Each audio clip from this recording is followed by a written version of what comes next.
Bonjour tout le monde, ça me fait plaisir d'être ici. À différence du conférencier précédent, je n'ai jamais participé à la CFAN auparavant, c'est une première pour moi.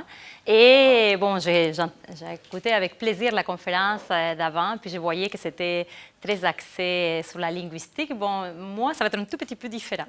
Et moi, j'ai une vision un peu clinique, c'est ça qu'on a discuté un peu avec Christine pour la présentation de cette conférence. Donc, une vision un peu plus clinique, une vision un peu plus de qu'est-ce qu'on fait des fois avec l'essence du langage quand les gens ont des difficultés suite à des accidents vasculaires, traumatismes crâniens, etc. Puis ils perdent la capacité à les comprendre. Donc, vous allez voir, je vais essayer de m'adapter à l'auditoire, puis en tout cas, on verra bien qu'est-ce que ça donne. Donc, j'ai fait un petit plan de la présentation. Je vais en premier parler un peu de qu'est-ce que le sens non littéral du langage, à quoi on réfère quand on parle d'un sens non littéral du langage. Et par la suite, je vais vous expliquer un peu comment je vois la compréhension du sens non littéral du langage chez les adultes. Moi, je travaille principalement dans la population adulte. Je m'intéresse beaucoup au vieillissement normal et j'approche doucement. Donc, de plus en plus, ça va être mathématique très personnel.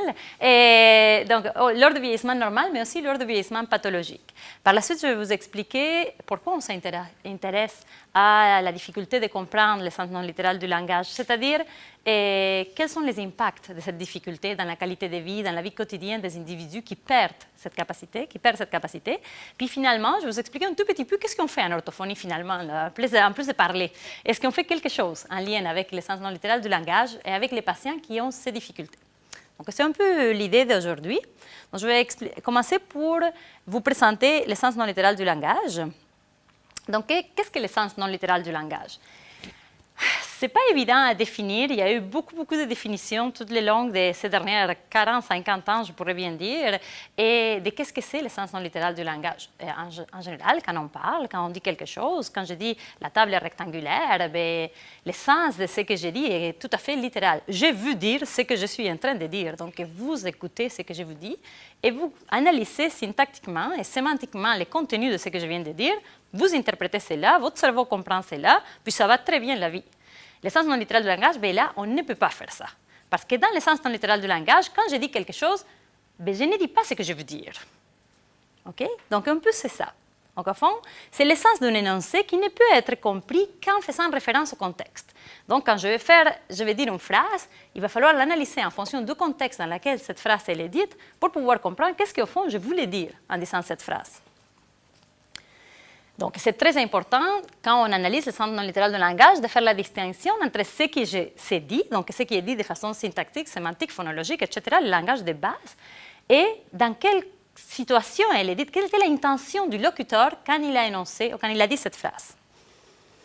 Donc, il y a des auteurs qui vont définir le sens non littéral du langage comme c'est le langage en contexte. C'est ça leur définition. Puis il y a des auteurs beaucoup plus récents qui vont dire, au fond, ce n'est pas qu'on fait une phrase puis on l'analyse en fonction du contexte, c'est qu'avant même de formuler la phrase, on va prendre conscience de l'intention qu'on veut dire et on va la formuler avec une intention qui va être en lien avec le contexte, avec la prosodie, avec les ressources cognitives, avec les attributions des états mentaux, puis en fonction de nos capacités au niveau des fonctions exécutives. Je dis beaucoup de mots, mais qu'est-ce que je veux dire? C'est que c'est beaucoup plus complexe de ce qu'on pense d'être capable de produire et de comprendre le sens non littéral du langage. Et je vais faire le parallèle, je vais revenir plus tard. Et cette complexité, cet ensemble de processus sous-jacents qui vont nous permettre de comprendre le sens non littéral, bien, ça va faire qu'il y en a autant de populations qui ont une difficulté à les comprendre. Parce que du moment que tu as une difficulté dans un de ces processus sous-jacents, bien, tu ne comprends plus le sens non littéral. Donc, je vous donne un petit exemple de qu'est-ce que c'est. C'est un exemple d'une étude qu'on a réalisée, ça fait peut-être 8 ans, avec mes premiers étudiants à la maîtrise en orthophonie quand j'ai commencé à travailler ici à l'Université Laval. Donc, voilà. Donc, on l'a appelé le cinéma. Mais en réalité, c'est une étude qu'on a faite chez les personnes cérébro-laissées-droits. Je vous expliquerai un peu plus tard, mais on avait plusieurs vignettes comme ça. Et la même phrase, elle était précédée par un contexte dans lequel la phrase, elle était dans son sens littéraire et par la suite dans un contexte par lequel la phrase était précédée par un contexte qui nous faisait comprendre la phrase de façon non littérale. Donc, si Robert arrive toujours en retard quand il a rendez-vous avec Julie, chaque fois qu'ils se rencontrent quelque part, Julie s'attend à ce que Robert soit en retard. Un soir, alors qu'ils se rejoignent au cinéma, Julie y est depuis un bon moment. Lorsque Robert y parvient, Julie lui dit « ponctuel, comme tu en as l'habitude. Si on prend la phrase de Julie, complètement dans son interprétation littéraire, si on ne connaît pas Robert, si on n'a pas lu ce qui a été dit précédemment, une femme qui dit à son mari, à son chum, etc., ponctuel comme on a l'habitude, qu'est-ce qu'on interprète de ça? Bon, on interprète que le pari est très ponctuel, mais dans ce sens, dans le sens contextuel de cette phrase, ponctuel comme on a l'habitude, veut dire exactement le contraire. Ça veut dire, comme toujours, tu es en retard. Donc là, c'est un petit exemple pour vous dire, mais c'est un petit exemple d'un sous-type de sens non littéral.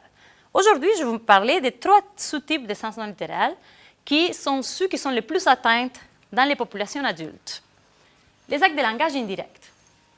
Ben, celui que je vous ai parlé tantôt, seulement pour vous dire, c'était en lien avec l'ironie, évidemment. Puis ça joue énormément en fonction de la prosodie. Donc les études, soit qui peuvent être à l'écrit, dans lesquelles on neutralise, disons, la prosodie, parce que c'est à l'écrit, ou on les fait à l'oral, enregistré, dans lesquelles on joue sur la prosodie.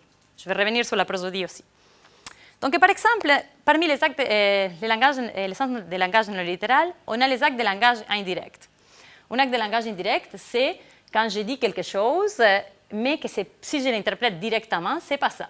Donc, par exemple, si je vais donner ma classe et la porte en arrière est ouverte de la salle, puis je regarde l'étudiant qui est assis en arrière, puis je lui dis, pouvez-vous fermer la porte? L'étudiant ne va pas penser que je lui demande si elle est assez forte pour fermer la porte. L'étudiant va se lever puis va fermer la porte, en tout cas, j'espère. Et elle va comprendre le sens non littéral de ma requête. Ça, c'est ce qu'on appelle un acte de langage indirect. Il y a de l'ironie. Je viens à tes accents.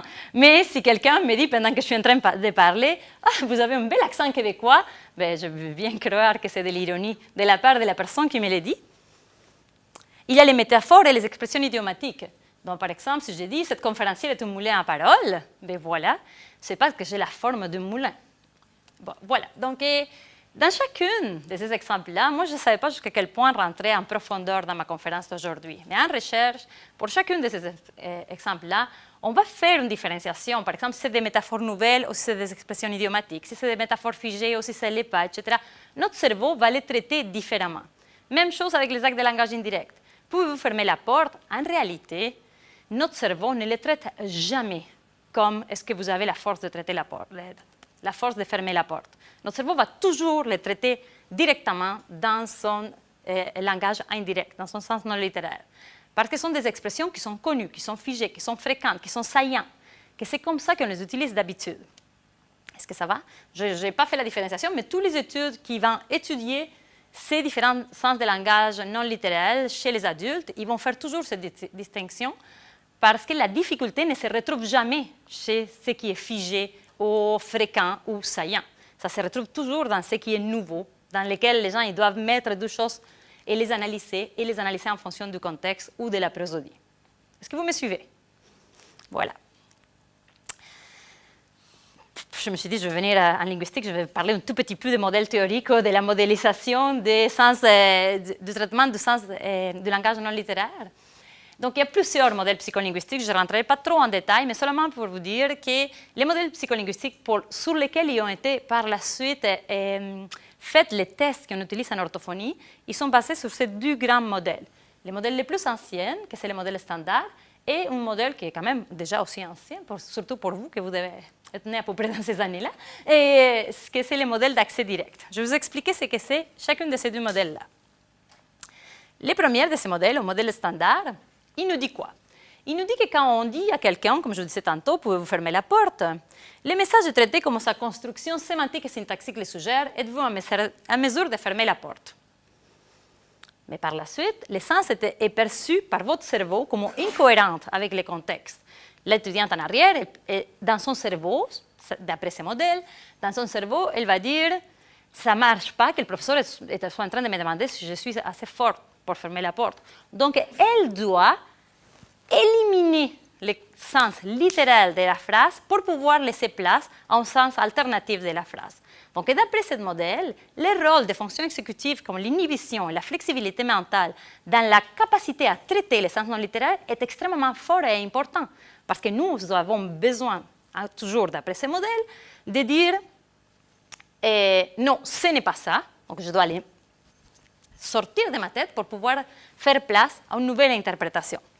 Donc, Pouvez-vous fermer la porte? C'est finalement compris comme fermez la porte, s'il vous plaît. D'après le deuxième modèle, pouvez-vous fermer la porte? Il n'est jamais dans notre cerveau interprété comme êtes-vous en mesure de fermer la porte? Jamais, jamais, jamais.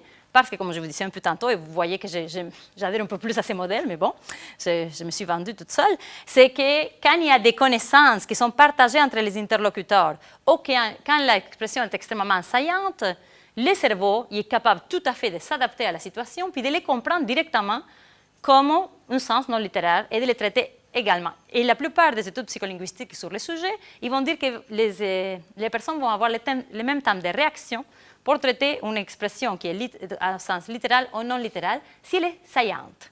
Si elle est nouvelle, ben là, il n'a pas le choix de passer par le sens direct, de l'analyser, puis de dire non, non, ça ne marche pas, et d'aller dans l'autre. Et comment c'est ça? Simplement parce que dans le temps de réaction des études, on a un temps de réaction beaucoup plus long quand on a à traiter un sens non littéral auquel on n'est pas habitué ou qui c'est nouveau pour nous. Est-ce que ça va? Alors, si on résume un petit peu, en fonction avec des modèles, puis en fonction de ce qu'on sait par les expériences de la compréhension du sens non littéraire, comment on fait pour le comprendre? Bien, en première, comme un adulte fait pour le comprendre, bien, il faut qu'un adulte soit déjà à la base capable de comprendre le sens littéraire. Donc, si un adulte ne comprend pas, ou une difficulté de compréhension langagière du sens littéraire, évidemment qu'il ne comprendra pas le non littéral. On s'entend? Mais donc, il faut que la personne soit capable de comprendre le sens littéral, mais en plus, il faut que la personne n'ait pas de difficulté à comprendre la prosodie, il n'y a pas de difficulté à comprendre et à analyser le contexte, il n'y a pas de difficulté à comprendre les savoirs partagés, quelle est l'information que nous partageons. J'ai toujours une anecdote que je raconte, je parle trop, vous me dites si je dépasse le temps, mais j'ai toujours une anecdote que je raconte à mes étudiants en orthophonie, parce que j'aime ça, les anecdotes de ma famille, puis ça parle de ma grand-mère. Là, elle est décédée, mais elle a vécu 104 ans. Puis, j'étais jeune étudiante en orthophonie, puis je suis allée visiter ma grand-mère. Puis, quand je suis arrivée, ma grand-mère n'était pas en forme, elle était triste. Puis, je lui ai demandé qu'est-ce qu'elle avait. Puis, elle m'avait dit, en espagnol, mais je vous le dis en français. Et elle m'a dit, je suis vraiment triste parce que Catherine est vraiment très malade, elle a une grosse maladie, elle va mourir bientôt. Puis moi, dans ma tête, j'écoutais ma grand-mère, puis je faisais, Catherine, Catherine, Catherine, Catherine, Catherine. Qui elle me parle? J'ai aucune cousine qui s'appelle Catherine, aucune tante qui s'appelle Catherine, aucune des voisines de ma grand-mère que je connaissais s'appelle Catherine. Puis, j'étais vraiment complètement perdue, puis, mais elle était triste, je devais la consoler. Jusqu'à ce que ma grand-mère m'explique que Catherine était le personnage de son téléroman. Voilà. Donc, ça montre à quel point, pour que je puisse comprendre le sens de ce que ma grand-mère était en train de me dire et comprendre la situation, il me fallait avoir un savoir partagé. Ma grand-mère n'avait pas pris la peine de contextualiser ce que je lui disais puis les mettre en lien avec les savoirs partagés pour que je puisse les comprendre. Donc, imaginez quand on parle du sens non littéral du langage, il faut vraiment être à l'affût du savoir partagé pour pouvoir l'utiliser. Je n'utiliserai pas l'ironie avec n'importe qui, ni à n'importe quel moment. Ça pourrait être très déplacé. Il faut que je sois capable d'utiliser dans les moments justes et opportuns avec les personnes qui vont le comprendre. Est-ce que ça va? Une adaptation aussi culturelle à faire quand on immigre au Québec, je peux vous l'assurer. Et en plus de ces aspects-là, des prosodies, contexte, cognition sociale, savoir partagé, pour pouvoir bien comprendre le sens non littéraire, il faut aussi que j'ai une certaine santé cognitive. Donc, si j'ai une difficulté, un début de démence, un traumatisme crânio-cérébral, etc., qui touche mes fonctions exécutives, qui touche ma mémoire à court terme, qui touche ma capacité d'inhibition, flexibilité principalement, j'aurais beaucoup de difficultés à comprendre le sens non littéral du langage. Cependant, je pourrais toujours comprendre le sens littéral. Et c'est là où il commence peu à peu à se distancier le sens littéral et non littéral.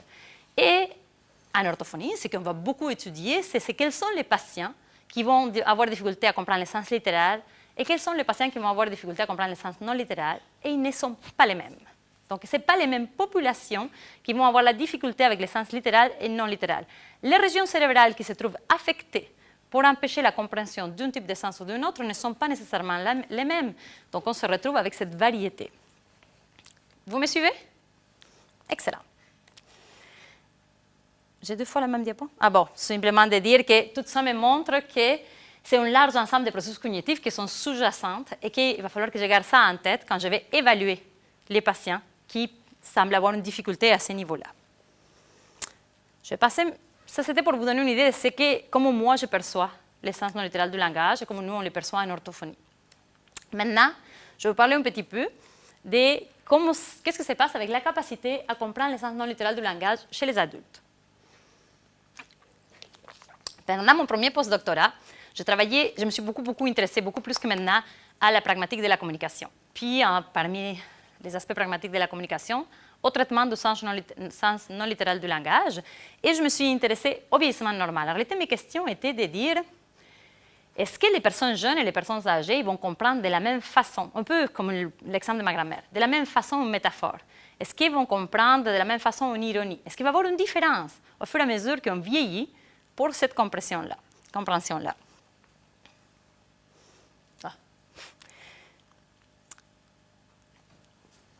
J'ai mené plusieurs études qui sont toutes sorties en accord avec la littérature, pour que je les ai publiées. Si ça vous intéresse, je pourrais bien vous envoyer les références. Et plusieurs études pour évaluer si l'âge jouait un rôle lors de la compréhension du langage non littéral. Toutes les études finissent par dire que oui, qu'il y a un rôle qui est joué par l'âge lors de la compréhension du langage non littéral. C'est-à-dire, les personnes âgées ont plus de difficultés à comprendre certains aspects, mais pas tous, du langage non littéral que les personnes jeunes. Sauf que, quand on pousse un tout petit peu plus loin, les niveaux d'éducation viennent à faire une interaction dans ces études. Les personnes âgées scolarisées n'ont aucune difficulté à comprendre les sens non littéral, pendant que les personnes âgées moins scolarisées y ont de la difficulté à comprendre les sens non littéral. Donc, au fond, beaucoup plus que l'âge, c'est l'éducation. Donc, les sens non littéral est extrêmement relié à l'éducation des individus. Et ça vient beaucoup jouer, comme nous en orthophonie, on doit évaluer ces capacités-là. Les normes sont avec des tranches au niveau de la scolarité très précises qui vont chercher pas uniquement les niveaux de scolarité des individus, mais sinon les domaines de scolarité des individus, les aspects socioculturels, où ils étaient utilisés, le langage non littéral, etc. Donc, vous comprenez, au fond, lors du vieillissement, est-ce qu'il y a une grande différence pour le processus de sens non littéral par rapport aux jeunes adultes? Bien, chez les personnes scolarisées, il n'y en a pas de différence. Chez les jeunes, il y a une différence, jeunes adultes, chez les jeunes. Chez les personnes pas scolarisées, il y a une différence, jeunes adultes, pour le traitement du sens non littéral. On imagine qu'il est dû plus à la fragilité qui est exposée avec les processus sous-jacents chez les personnes moins scolarisées. En ce qui a trait aux adultes avec un vieillissement pathologique, je vais simplement prendre 30 secondes pour vous parler. Qu'est-ce que je comprends moi, pour un vieillissement pathologique? Bien, ce sont des personnes qui, lors du processus de vieillissement, ils développent, ils acquièrent un trouble de la communication. Donc, je parle de vieillissement pathologique qui touche la communication uniquement, donc vieillissement pathologique au niveau langagier. Et aussi vous dire que je ne parle pas des personnes qui ont eu des pathologies tout le long de leur vie. Je ne parle pas des personnes avec des pathologies développementales et qui sont arrivées à l'âge adulte. Je parle vraiment des personnes comme vous et moi, qui n'avons pas de problèmes, disons, majeurs lors de la communication, autres que quelques accents, et des problèmes majeurs lors de la communication, mais que du jour au lendemain, on peut avoir quelque chose d'aigu qui nous arrive, comme un accident cérébrovasculaire ou un traumatisme crânien, ou on peut avoir une maladie neurodégénérative qui s'installe et qu'on perd la capacité à communiquer. Et donc, quelles sont les populations qui, lors de la perte de cette capacité, ils sont touchés avec les sens non littéraires? Okay? Donc, les 80% des études sur les sens non littéral du langage touchent la population des cérébro laissé droit. Un cérébro laissé droit, c'est une personne qui a un accident cérébrovasculaire dans l'hémisphère droit de leur cerveau. Donc, je pense qu'on est beaucoup plus habitué à parler des cérébro laissé gauche, en tout cas, que c'est ce qu'on appelle des aphasiques, donc des personnes dont leur lésion se situe à l'hémisphère gauche de leur cerveau. Là, on parle de cérébro laissé droit, dont la lésion se situe de l'autre côté de leur cerveau, un hémisphère qui est non dominant au niveau langagier, n'est-ce pas? Donc, les personnes où leur déficit, quand le déficit se situe au niveau droit, ces personnes-là, ils ont énormément de difficultés au niveau du langage non littéral, et les uniques tests qui existent au Québec pour évaluer le langage non littéral sont tous destinés à cette population-là. Pour les autres populations, on emprunte les tests de cérébro laissé droit. Donc, à quel point c'est vraiment la population pour étudier les déficits de langage non littéral. Les traumatisés crânioencéphaliques, le TCC, le traumatisé crânien, c'est une autre population qui a énormément de difficultés, sauf que la raison pour laquelle ils ont la difficulté est très différente des cérébraux laissés droit. Donc, les déficits sous-jacents qui sont atteints chez les TCC sont vraiment exécutifs, beaucoup plus que les déficits qui sont beaucoup plus partagés dans la population cérébro laissé droit. Est-ce que je parle trop de pathologie? Ça va, non? Ça ne vous dérange pas trop? Finalement, certaines maladies neurodégénératives, on a trouvé qu'il y a des difficultés dans certaines maladies neurodégénératives à traiter le sens non littéral du langage. Dans l'Alzheimer, même qu'à une époque, on pensait que des tests d'évaluation de la capacité à traiter le sens non littéral pourraient faire partie des dépistages pour dans des étapes de TCL, des troubles légers de la cognition. C'est l'étape précédente à l'Alzheimer, et pour savoir si la personne allait développer ou pas un Alzheimer. Donc, sauf que finalement, ce ne sont pas avérés sont assez précis, mais sont assez difficiles à mettre en place dans les protocoles, parce que ce sont des tests très longs. Vous allez voir quand je vais vous parler un petit peu de comment on les évalue. Évidemment, les démences frontotemporales ou les aphasies progressives primaires, c'est logique avec leur site de lésion. La maladie de Parkinson aussi. J'ai travaillé pendant au moins 8-9 ans sur la maladie de Parkinson et les déficits de langage non littéraire. Maintenant, quand on parle, ça va jusqu'à la population là? J'ai l'impression de vous parler tellement.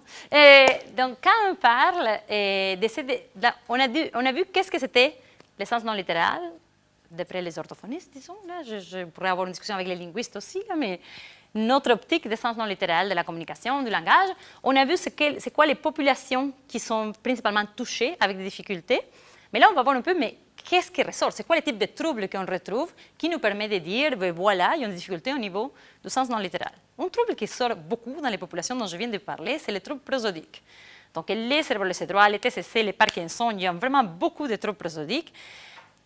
Les aphasiques, qui n'ont pas de difficultés au sens non littéral, aussi ont un trouble prosodique. Mais le trouble prosodique des aphasiques, c'est de la prosodie linguistique. Et c'est vraiment relié à l'hémisphère gauche. Là, ici, on va vraiment parler plus de la prosodie émotionnelle. Okay? Oh, c'est pas ça que je voulais faire. Donc, c'est quel type de trouble? On va voir le trouble au niveau expressif. Donc, il y a un aplanissement de la courbe prosodique. Donc, il y a un ton de voix qui est monotone. Imaginez-vous que quelqu'un qui veut faire l'ironie avec un trouble de voix monotone, ben, ça ne marche pas. Okay? Et ça pourrait marcher une certaine quantité de fois, mais à un moment donné, là, les gens n'y croient plus. Et, au niveau réceptif, c'est encore pire, et les troubles sont beaucoup plus évidents au niveau réceptif. Ces personnes-là, ils ont la difficulté à distinguer le ton de voix, la prosodie émotionnelle de la voix de la personne qui est en train de leur parler. On va faire des enregistrements, on va faire des tâches d'évaluation, on va leur montrer des gens qui disent la même phrase, une phrase le plus possible. Ça explique que la neutralité est discutable, mais le plus possible neutre au niveau sémantique. Je vois la table rectangulaire. J'ai un problème avec la table aujourd'hui. La table rectangulaire, et ils vont le dire avec une prosodie joyeuse, avec une prosodie fâchée, avec une prosodie triste. Les cérébrolésie droits, les personnes avec Parkinson ne reconnaissent pas quelle est la prosodie qui vient derrière ça. Cette manque de reconnaissance des aspects prosodiques, combiné à une difficulté qui a aussi cette personne due à leur lésion à distinguer la facie, est-ce que la personne est en train de sourire ou pas, etc. Et à eux-mêmes avoir une expression figée, ça fait que pour eux, la compréhension du sens non littéral devient extrêmement difficile. Vous allez me dire, j'imagine, que quelqu'un parmi vous il a déjà pensé, oui, mais vous parlez à l'oral. À l'écrit, ces gens-là, ils seraient capables. Tout à fait. À l'écrit, ils sont plus capables qu'à l'oral de venir chercher cette compréhension du sens non littéral. Mais disons que pour la qualité de vie et pour l'utilisation de tous les jours, pour comprendre les blagues entre les amis, ça ne se passe pas par l'écrit. Okay? Donc, c'est vraiment la prosodie qui vient jouer dans leurs difficultés. Les troubles en lien avec les contextes. La plupart des personnes qui ont ces difficultés pour comprendre le sens non littéral du langage, il y a aussi des difficultés qu'on appelle plus pragmatiques, mais pragmatiques du point de vue moins linguistique, donc du point de vue de la pragmatique de la communication, l'adéquation au contexte. Donc, par exemple, difficulté avec les règles de conversation, non-respect des tours de parole, encore une fois, très relié avec la culture, parce que les Argentins, nous, on coupe la parole tout le temps, je vous le jure. Et ici, vous ne coupez pas la parole, puis c'est mal vu. Donc, c'est quand même culturel. Mais ces gens-là, ce n'est pas parce qu'ils sont argentins, les traumatisés crâniens, mais ils vont beaucoup couper la parole. Et le non-respect du savoir partagé, que ça vient chercher des aspects de la cognition sociale. Est-ce que vous connaissez un peu l'idée de qu'est-ce qu'est le savoir partagé? La cognition sociale? La théorie de l'esprit? Non? C'est la capacité qu'on a, c'est la capacité que j'ai à me mettre dans la peau de quelqu'un d'autre pour comprendre ce qu'il pense. Donc, moi, je pense qu'il pense, ça serait une théorie de l'esprit de premier niveau. Par exemple, je peux dire, je pense qu'elle pense que je parle trop vite. Ça, c'est la théorie de l'esprit de premier niveau. théorie de l'esprit de deuxième niveau, ça serait de dire je pense qu'elle pense que je pense qu'elle s'ennuie. Est-ce que vous suivez?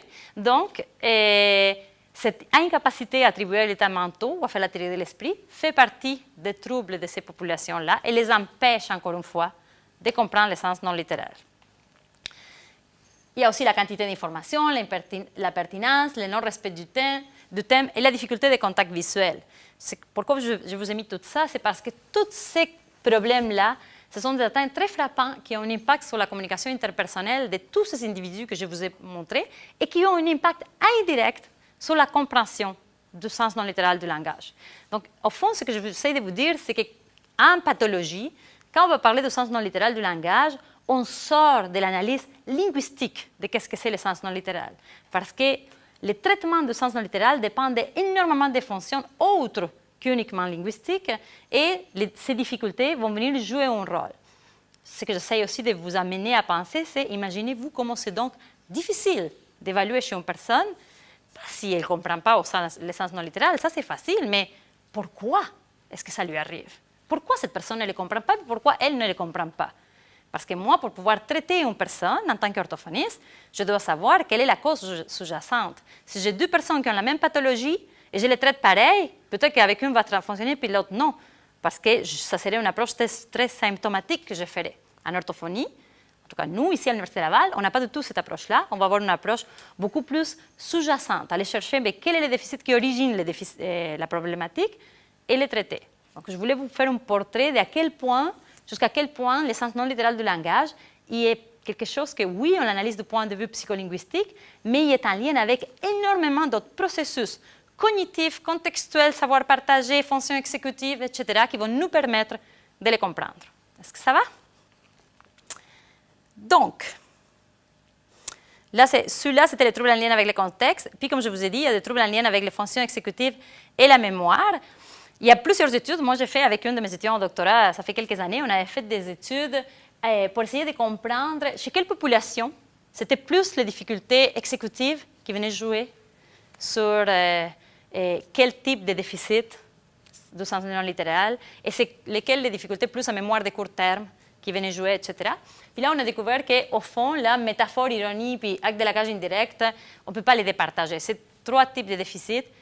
Dès qu'on a une difficulté de fonction exécutive ou dès qu'on a une difficulté de mémoire à court terme, et c'est pour ça qu'on les retrouve aussi dans l'Alzheimer, et on va avoir une difficulté à comprendre le sens non littéral du langage.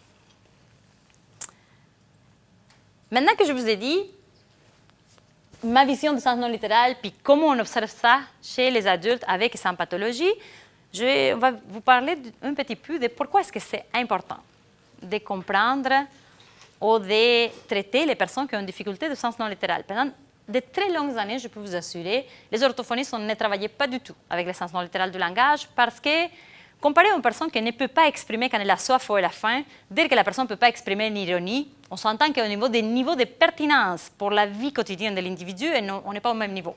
Okay?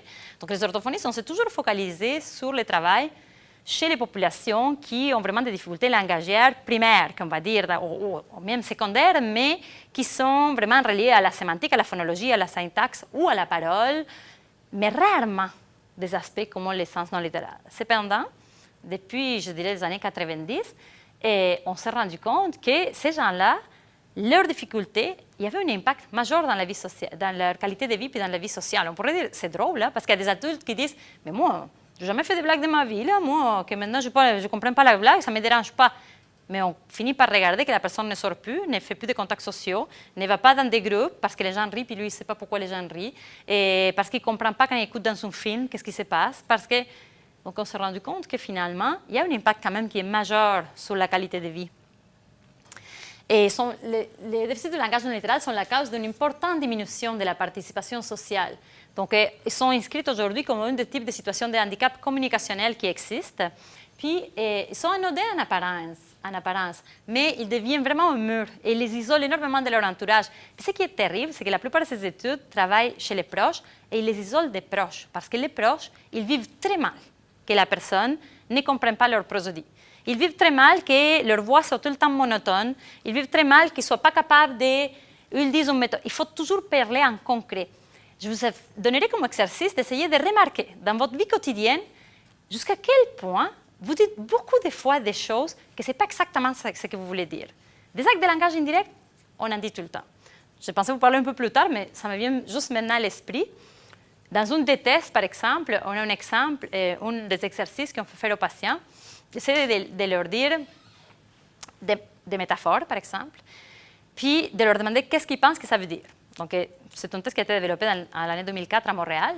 Donc, je dis, par exemple, monsieur et madame, si je vous dis cet autobus est une tortue, qu'est-ce que vous comprenez? Okay? Donc, la personne doit expliquer ce qu'il comprend par la phrase cet autobus est une tortue. Et par la suite, si la personne dit je ne sais pas, on peut leur donner des options.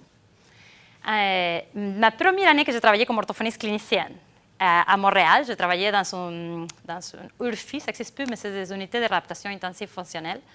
Et mon premier patient, c'était un cérébral laissé droit. Et je pose cette question. Cet autobus est une tortue. Écoutez, moi, là, j'aurais voulu l'enregistrer parce que c'était tout ce que j'avais étudié pendant des années, puis je l'avais devant moi. Le monsieur me dit, « Ah oui, eh bien, j'ai jamais vu ça. Hey, j'ai jamais vu ça, un autobus tortue. Mais ici à Montréal! » Et moi, j'étais comme, je savais plus trop comment réagir. Vous allez voir, si vous êtes orthophoniste un jour, les premières fois avec les patients, c'est quelque chose. Mais en tout cas, ça m'est beaucoup resté enregistré, mais c'est un peu ça. Et on a un autre test, par exemple, pour évaluer les actes de langage indirect. Dans ce test-là, on fait des situations de la vie quotidienne dans lesquelles on utilise des actes de langage indirect. Par exemple, il y en a une que j'aime beaucoup et que les patients ratent beaucoup, qui, on dit, je ne me rappelle pas les prénoms des personnages, là, mais disons Michel. Michel va tous les jours chercher, Michel est fille, va tous les jours chercher les enfants à la garderie après le travail. Et aujourd'hui, Michel a une réunion qui va durer beaucoup plus longtemps que prévu. Michel appelle donc son mari, puis lui dit, « Chérie, je ne pourrais pas aller chercher les enfants à la garderie. » Qu'est-ce que Michel veut dire à son mari? Et le patient va dire, elle veut dire qu'elle ne pourra pas aller chercher les enfants à la garderie. Oui, mais qu'est-ce qu'elle veut dire à son mari? Est-ce qu'elle lui demande quelque chose? Non, elle l'informe. Je ne pourrai pas aller chercher les enfants à la garderie. Ils ne peuvent pas, eux, aller chercher le deuxième sens de cet acte de langage indirect. Ils restent dans le sens premier, dans le sens direct, et c'est impossible. Donc, ce n'est pas seulement je ne comprends pas une blague quand on ne comprend pas le sens du langage indirect ou le sens du langage non littéral. C'est aussi de dire je ne comprends pas énormément des phrases et des discours de la vie quotidienne. Donc, j'essaie je ne sais pas, je me dis au moins je vais essayer de vous vendre pour que vous croyiez à l'idée que ce n'est pas négligeable. Okay? Oui, ce n'est pas pareil que ne pas comprendre ou ne pas pouvoir demander « j'ai faim, je veux manger ». Mais c'est aussi handicapant. Okay? Donc ça, c'est pour l'impact. Qu'est-ce qui se passe en orthophonie? Donc, comme je vous disais, les troubles du langage non littéral, le sens non littéral du langage, fait partie aujourd'hui du champ d'action des orthophonistes. Donc, on l'enseigne à l'université, on enseigne comment l'évaluer, on enseigne comment les traiter.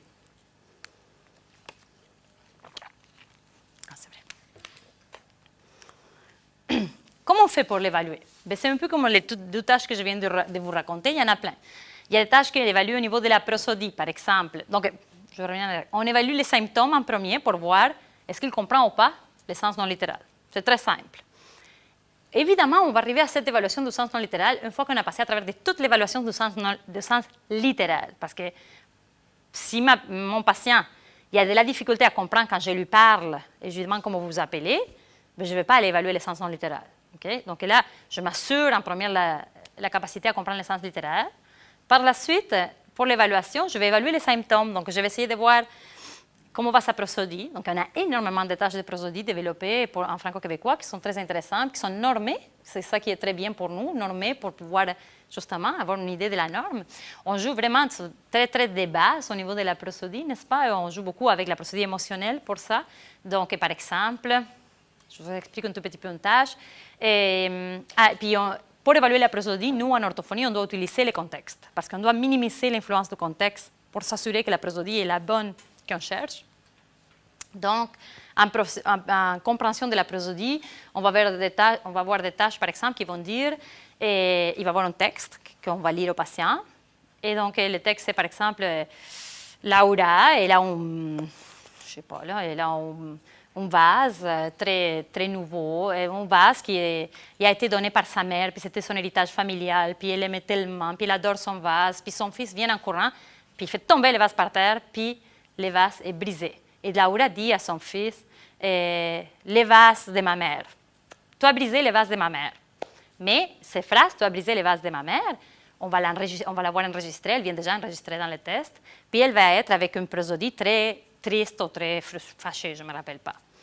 La même phrase, tu as brisé le vase de ma mère, va venir sur ton contexte qui va dire Laura a reçu un cadeau pour son anniversaire, un vase horrible, épouvantable, mais ça a été donné par sa voisine. Elle se sent obligée de la mettre sur sa cheminée au milieu de son salon. Elle ne voit plus l'heure de pouvoir se défaire de cette vase.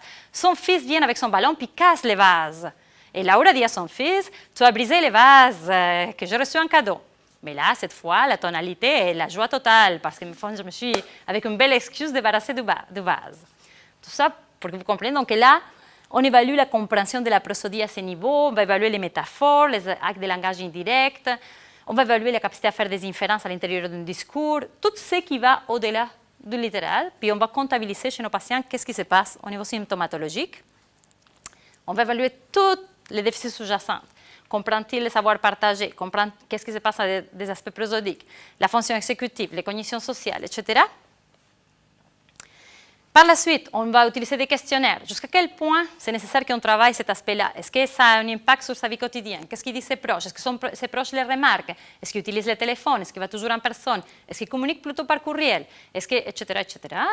Pour voir quel est l'impact de ce type de déficit. Comment il était avant? Il était un blagueur, il aimait aller au resto, avait un groupe d'amis. Ça a l'air petit tout ça, mais c'est immense quand on va travailler avec un patient. Finalement, en fonction de tout ça, on va émettre notre conclusion orthophonique, puis on va réaliser notre intervention orthophonique. Il y a différents types de traitements qu'on va faire pour travailler l'essence non littérale du langage. Et là, j'ai commencé avec les modèles théoriques, puis là, je reviens aux modèles théoriques. Nos traitements sont axés et focalisés à partir des modèles théoriques. Donc, d'après les différents modèles théoriques et les processus sous-jacents qui sont ressortis lors de l'évaluation comme atteints, on va proposer différents types d'interventions. Des fois, on a des interventions qui vont vraiment être axées sur le patient pour essayer de réparer le problème. Il y a certains aspects non littéraux qui peuvent être retravaillés. La plupart des aspects de difficultés non littérales, de sens non littéral, ne peuvent pas être travaillés directement, donc on va aller du côté de la compensation. Comment la personne peut-elle compenser son incapacité à comprendre le sens non littéral dans la vie quotidienne? Je pourrais vous parler 3 heures de ça, mais je pense que je dépasse déjà mon temps actuel, donc ça ne va pas. Mais c'est fascinant de voir la quantité. Si vous voyez la quantité de logiciels qu'il y a de plus en plus, il y a même des logiciels sur tablette aujourd'hui pour aider les personnes à comprendre l'essence non littérale de quelque chose qui a été dit par l'interlocuteur. Donc c'est vraiment, on est dans un niveau hallucinant de tout ce qu'on peut faire avec la nouvelle technologie aussi, puis qui va aider nos patients à comprendre l'essence non littéraire. Et on va aussi travailler, il va y avoir des groupes de travail pour les proches, mais c'est aussi d'un point de vue compensatoire pour améliorer leur qualité de vie. Et voilà, je pense que c'est tout ce que j'avais à vous dire sur l'essence non littérale du langage. Je pense que je suis rentrée, il me reste 2 minutes, donc je suis quand même rentrée bien dans mon temps. Et j'espère que ça vous a donné un peu une idée. Comme j'avais dit au début de la présentation, et beaucoup d'avoir su, j'aurais pu préparer quelque chose d'un peu plus avec des résultats d'études scientifiques. En écoutant la première présentation, je me suis dit, peut-être vous aurez plus aimé avoir ça, mais je me suis dit, c'est une image globale de qu'est-ce qu'on fait en orthophonie, puis comment nous, on part des connaissances linguistiques pour les amener du côté de la pathologie, puis essayer de la travailler pour améliorer la qualité de vie de nos patients dans sa vie quotidienne. Donc, si vous avez des questions, merci beaucoup. Merci beaucoup, Laura. Vive la transdisciplinarité, je dirais. Ah ouais. Oui, il y a déjà une question, donc... J'arrive.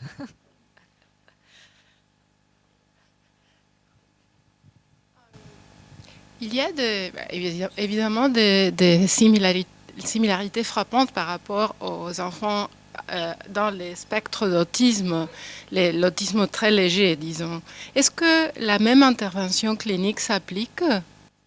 Excellente question, puis tu as tout à fait raison. En réalité, chez les enfants, les enfants de spectre autistique, ce sont la population qui a le plus de difficultés à comprendre le sens non littéral du langage. Au niveau de l'intervention, je ne peux pas dire quelle est l'intervention qui s'applique. Au niveau de l'évaluation, oui, il y a le même type d'évaluation qui s'applique pour les enfants. Et au niveau de l'intervention, je ne suis pas à jour sur les données probantes d'évaluation de sens non littéral chez les enfants. Je pourrais chercher la réponse, mais je ne la sais pas. Oui, bonjour. Merci pour la conférence. Mon nom est Samuel. J'avais une question concernant... On m'entend-tu? Parfait. Bref. Bon, ma question portait sur la relation entre la théorie et la pratique. Est-ce que les deux s'influencent mutuellement? Comment est-ce que... quelle est la relation, bref, entre la théorie et la pratique? Plus largement, En vous... général. Pardon? Pour le sens non littéral spécifiquement, parce que ta question peut être prise au général. Bon, les deux. Les deux, excellent. Vous êtes revenu en fin de présentation et je serais juste curieux d'entendre davantage sur le sujet. Voilà. Oui, en réalité, c'est une très bonne question. Et quand on fait la recherche clinique, comme celle que j'ai faite, la théorie influence... moi, je suis superviseur clinique à la clinique universitaire, donc je vois des patients avec cette pathologie une fois semaine, puis je fais la recherche au centre de recherche cerveau sur ce type de pathologie-là. Donc, je travaille au niveau de la recherche. Donc, je trouve que c'est cyclique. Et la théorie va influencer la pratique. Les nouveaux données puis la recherche scientifique va nous permettre d'essayer des choses. Par exemple, au niveau des traitements, les nouveaux traitements avec les nouvelles technologies, même que des traitements maintenant qui essayent d'utiliser les médias sociaux pour intervenir aussi, et pour les déficits du sens non littéral aussi, et vont venir jouer sur comment nous, on va traiter cliniquement. Mais à la fois, la clinique va énormément nourrir aussi la théorie, parce que c'est les patients qui, en fonction de qu'est-ce qu'ils vivent et qu'est-ce qu'ils ont comme difficulté, qui vont nous démontrer qu'est-ce qui se passe. Donc, je dirais que c'est, comme je disais, dans les années, quand j'ai étudié orthophonie, ça fait vraiment longtemps maintenant, et ça ne faisait même pas partie du champ de l'orthophonie, le travail avec le sens non littéral. Quand j'ai fait mon doctorat, c'était l'essor total de cette époque-là, tout le monde voulait étudier ça. Là, c'est diminué, c'est très partagé. Il y a des gens qui vont dire, ce n'est pas nécessairement du langage. Donc, pourquoi est-ce que les orthophonistes sont là-dedans? Là? C'est vraiment dépend de tellement, et secondaire à tellement d'autres déficits non linguistiques. Mais bon, ce qui, au fond, ça finit par affecter, c'est la communication. Puis les orthophonistes sont les professionnels de la communication, du langage. Donc, je pense que oui, il y a une interaction continuelle entre la théorie et la pratique. Et c'est pour ça qu'il faut, dans des domaines comme ça, faire énormément de recherches cliniques pour savoir qu'est-ce qui se passe vraiment. Donc, vraiment, même si on a des modèles théoriques, sortir un peu des livres, puis aller voir sur le terrain, mais qu'est-ce qui se passe? Est-ce que ça répond un peu à ce que tu voulais savoir? Bonjour, je suis Joanie. Donc, en fait, oui, j'ai pas changé de prénom. Donc, oui, en fait, les traitements, quand il y a les traitements pour justement traiter ça, est-ce qu'on est capable d'arriver à un résultat puis à une autonomie vraiment qui va demeurer tout au long de la vie adulte? Dans le sens, est-ce que quelqu'un peut guérir de ça? Et en réalité, il y a une chose à dire avant. Et parmi les populations que j'ai dit qui ont cette difficulté-là, on a des populations aiguës, comme un accident cérébrovasculaire, un traumatisme crânien. C'est des populations que, moi, j'ai toujours aux étudiants, les pires moments au niveau de la communication qu'ils sont, c'est aujourd'hui, parce qu'elles ne peuvent qu'améliorer. Mais on a des populations neurodégénératives aussi, comme la maladie de Parkinson, l'Alzheimer, les aphasies progressives. Donc, ces populations-là, oui, on ne va pas ne pas faire l'intervention, on va les faire aussi, mais on sait pertinemment que la maladie va continuer. Donc, il va y avoir une neurodégénérescence qui va s'installer. Donc, ça va quand même continuer à empirer. Okay? Ça, on va quand même intervenir, mais on va à la base déjà intervenir de façon compensatoire, et même en prévoyant qu'est-ce qui va s'en venir. Okay? Donc, on va l'outiller pour qu'ils puissent pallier à ces difficultés, mais on ne guérit pas, on compense. Dans les autres populations plus ponctuelles, donc je reviens à la population ponctuelle, imagine un cérébro laissé droit ou un TCC, il y a des choses qui peuvent être travaillées. Mais encore une fois, on ne travaille pas directement sur le sens non littéral, on va travailler sur ça dépend quel est le déficit sous-jacent qui est atteint pour ça. Donc, ils ne comprennent pas le savoir partagé, on va faire des exercices, on va travailler pour les amener à comprendre le savoir partagé. Mais c'est très métacognitif comme traitement qu'on travaille dans le sens non littéral, à différence de chez une personne aphasique qui a une anomie, une incapacité à nommer un objet, la table rectangulaire. Et donc, cette personne-là, qu'est-ce qu'on va faire? On va faire un traitement spécifique et la personne va, entre guillemets, guérir, être capable de nommer la table par la suite. Donc, c'est quand même un peu différent. Est-ce que ça répond un peu? Oui, merci. Bonjour, mon nom est Caroline. Ma question va pas mal dans le même sens que celle de Joanie. En fait, c'est par rapport aussi aux interventions, au traitement. C'est juste que ça pique vraiment beaucoup ma curiosité. Puis je me demandais, parce que c'est vraiment, comme vous l'avez dit, là, c'est surtout, c'est beaucoup métacognitif. Puis je me demandais, justement, mettons, comme votre monsieur, votre premier client qui savait pas, qui comprenait pas vraiment le sens de l'autobus, c'est une tortue. Comment ça fonctionne, en fait, comment ça marche pour que finalement le monsieur est capable de comprendre puis de l'appliquer? C'est juste de lui dire, bon, une tortue, c'est lent. Faites le lien autobus lent. Est-ce que c'est juste comme d'apprendre bien ce par que tu dis. cœur ou... Mais en réalité, il y a beaucoup d'aspects qui sont en jeu. Je pourrais parler beaucoup d'heures sur le traitement. Je veux dire, c'est ça que j'aime faire dans la vie, là. Pas parler sur le traitement, faire le traitement.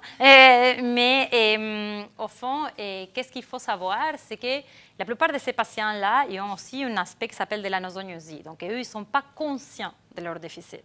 Donc, la première étape dans tout ce type de difficultés, c'est de rendre conscient les patients qu'ils ont une difficulté et qu'il y a quelque chose qui se passe. Il y a quelque chose qu'ils ne sont pas en train de comprendre, mais qui a une possibilité de voir cette réalité-là et de comprendre. On peut aller par la suite par analogie, par situation. Donc, quand je dis que l'approche est méta, qu'est-ce qu'on va faire? On va faire exactement ce que tu es en train de dire. On va prendre la place de l'explication. Et comme ces gens-là, c'est des adultes qui ont fait une vie, ça va dépendre beaucoup d'un individu à l'autre, généralement, on va leur réenseigner à faire un nouveau chemin. Ils ne vont pas faire le même chemin cérébral que les autres pour y arriver, mais faire un nouveau chemin compensatoire qui va leur permettre d'arriver à la même idée. Donc, ils vont finir par dire, on va leur dire plusieurs mois plus tard, cet autobus est une tortue, puis ils vont faire, OK, ça doit être du non littéral. OK, donc là, je dois mettre, OK, c'est quoi qui est en commun? OK! Ils vont finir par le comprendre. Est-ce que ça répond un peu? Bonjour, moi c'est Marie. Et puis je me demandais si dans les problèmes de sens non littéral, ça incluait aussi, par exemple, les problèmes de perception et puis de production, par exemple, des registres de langue. Par exemple, si une personne qui était atteinte d'un trouble comme ça aurait de la difficulté à percevoir si un énoncé est très standard ou bien un énoncé est plus familier ou bien aurait de la misère à différencier le contexte plus formel qui demande une certaine forme de formulation, là, ou alors... Mais oui, j'ai compris, et oui, la réponse est oui. Dans le sens que, je ne sais pas si ça rentrait dans la même catégorie de sens non littéral, mais les personnes qui ont des déficits de sens non littéral, ils ont ce type de déficit aussi, qu'on appelle des déficits d'adéquation au contexte.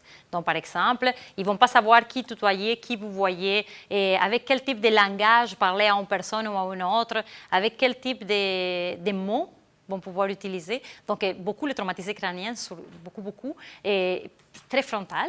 Et puis donc, finalement, qu'est-ce qui va arriver? C'est qu'ils finissent par être très dérangeants par leur environnement. Parce qu'ils vont tout le temps interrompre et tout le temps dire des choses qui sont non adéquates, non appropriées, etc. Dans leur production. Mais là, ta question, c'était dans leur compréhension de ça. Là, je ne sais pas trop. Je ne sais pas trop s'il y a eu des études pour voir comment un patient TCC ou cerveau laissé droit comprend et s'il peut différencier les registres. Je ne sais pas. Ce que je sais, c'est qu'ils ne peuvent pas les utiliser correctement. Mais je pourrais chercher si tu veux. Donc, j'ai tendance à croire que s'ils ne peuvent pas les utiliser, peut-être probablement ils ne peuvent pas les percevoir, mais ouais. Je ne peux pas me fier sur la littérature pour ça. Oui, merci beaucoup de nous avoir sensibilisés à cette question-là. En fait, d'une certaine façon, je me dis, ça doit être extrêmement difficile, effectivement, de vivre avec ce problème-là, parce qu'à la différence d'autres troubles qu'on pourrait avoir, ça ne paraît pas tout de suite. Donc, les gens dans ton entourage finissent par le savoir, bien sûr, mais des gens qu'on rencontre dans notre vie de tous les jours, des interactions très courtes, on ne peut pas l'expliquer à chaque fois, donc ça doit être extrêmement difficile. Je pense que c'est quand même, c'est bien de voir qu'il y a un intérêt grandissant pour ça. J'avais une question par rapport, tu as parlé du vieillissement, mais j'aurais envie de remonter en termes d'acquisition. À partir de quel âge est-ce que normalement on acquiert cette compétence-là? C'est une très bonne question. Avant de répondre à la question, je vais venir à ton commentaire. À tel point, c'est difficile qu'on a un grave problème pour détecter les personnes qui ont des lésions cérébrales droites qui ont besoin d'orthophonie lors des soins aigus au Québec. parce que les infirmiers en soins aigus et les neurologues ils ont tendance à trouver qu'ils n'ont pas de difficultés de communication parce que les tests de base pour évaluer, le langage non littéral prennent beaucoup de temps. Puis quand tu as une personne qui vient de faire un AVC, la dernière chose que tu veux, c'est qu'elle passe 3 heures à faire un test. Okay? Il n'y a même pas l'attention pour ça non plus. Là. Donc, lors du dépistage, les aphasiques ils vont plus facilement être envoyés par la suite au centre de réadaptation. Les cérébraux, les droits, il faut aller les pêcher un peu plus tard parce qu'ils retournent chez eux comme s'il n'y avait pas de problème. Puis 1 2 semaines plus tard, ils disent, ben là, il y a quelque chose qui ne marche pas là. Donc là, il faut comme les rattraper. Et c'est pour ça qu'il y en a beaucoup qui passent entre les mailles du filet. Okay. Ça, c'était pour ton commentaire. Au niveau de ta question, ben, je retourne un peu à ce que j'ai répondu à quelqu'un. Moi, mon expertise est vraiment chez les personnes âgées. Okay? Donc, je peux peut-être nommer la littérature et parler beaucoup de personnes âgées. Tout ce qui touche l'enfance, ben, j'ai une connaissance, mais assez relative. Je veux dire, je n'ai pas vraiment une expertise au niveau de l'acquisition. Par contre, qu'est-ce qui est clair, c'est que le développement du lobe frontal cérébral il n'est pas fini avant l'âge de, je pense, 11 ou 16 ans, je veux dire, tardivement. Donc, les aspects pragmatiques de la communication ne peuvent pas être mis en place dans un âge très, très jeune. J'ai une collègue au département de réadaptation en orthophonie, Chantal Desmarais, qui a développé un test pour évaluer certains aspects de sens non littéral chez les enfants. C'est un petit test en tablette électronique très cute, puis qui permet avec un petit oiseau, je ne me rappelle plus comment il s'appelle l'oiseau, mais qui permet d'aller chercher si la difficulté est plus sémantique ou vraiment en lien avec un sens non littéral chez l'enfant. Et puis est adapté en fonction de l'âge de l'enfant. Donc, qu'est-ce qu'il est supposé de comprendre un enfant de 6 ans, de 8 ans, de 10 ans, etc. À l'adulte, on ne fonctionne pas comme ça. Une personne de 50 ou de 60 ans qui a fait un ACV, on ne va pas les différencier. Ils sont comme dans les mêmes groupes d'âge. Donc, voilà pour te répondre un peu, mais je n'ai pas les données exactes. Tu as dit autour de 16 ans? Je pense. Parce que moi non plus, je ne suis pas un spécialiste de l'acquisition, vraiment pas, mais je sais qu'il y a des recherches sur l'acquisition des compétences en sociolinguistique. Ça revient un petit peu à la question qui a été posée tantôt. Et souvent, c'est un peu l'âge que j'ai vu, donc je me demande si ça n'arrive pas à peu près au même moment. Malheureusement, je ne peux pas vraiment trop me positionner parce que je n'y connais pas. Mais ça, c'est vraiment neurologiquement l'âge d'évolution de notre cerveau. Là. Donc, est-ce que ces mécanismes-là peuvent servir dans les thérapies qu'on met en place? C'est-à-dire, si on comprend mieux les mécanismes en termes d'acquisition, est-ce que ça vous permet aux orthophonistes de développer des stratégies d'intervention?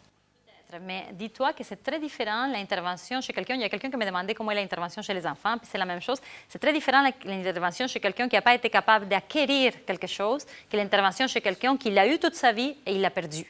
Et je veux dire, c'est comme...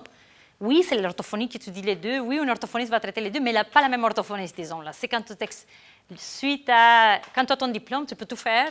Puis par la suite, il faut que tu plonges dans une des branches parce que la façon de les traiter va être très différente. Tu ne peux pas les prendre de la même façon. Donc, quelqu'un qui ne les a jamais acquis, je ne sais pas comment ils font le traitement.